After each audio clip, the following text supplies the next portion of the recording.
Nais kong i-share sa inyo mga ka-super ko ang kahalagahan ng pag-organize ng ating mga coins sa ating tindahan. Na ang kinalabasan ay kasing ganda at kasing guwapo mo. Magandang buhay mga ka-super! Ano nga ba ang ating tips pagka ganitong puro coins ang ibinayad sa atin ng mga ating suking customer? Ito yung aking ginagawa. Ayan, ganito nga ang aking ginagawa. Pagkasara ng tindahan ay masusi kong binibilang ang mga coins.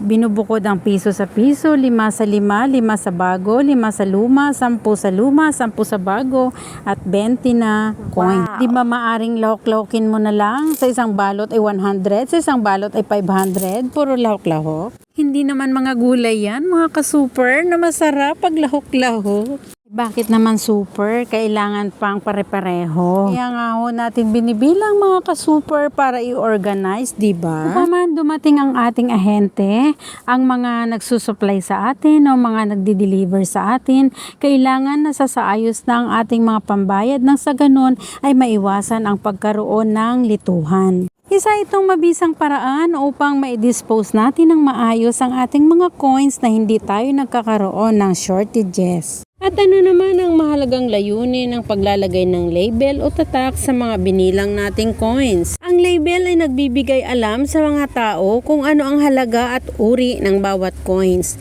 Nagpapadali din ito sa ating transaksyon at nagbibigay protection sa mga kolektor at sa sino mang gagamit nito. Ang label ay maaring makadagdag ng seguridad laban sa mga peking coins o mga subok na manloloko. Pangkalahatang kahalagahan nito, ang label ng coins ay nagpapadali sa ating transaksyon, pagkakilala at pagpapahalaga. May natutunan kayo sa araw na ito? Paki-like, paki-comment at paki-share na rin. I-follow ang aking page. Maraming salamat po.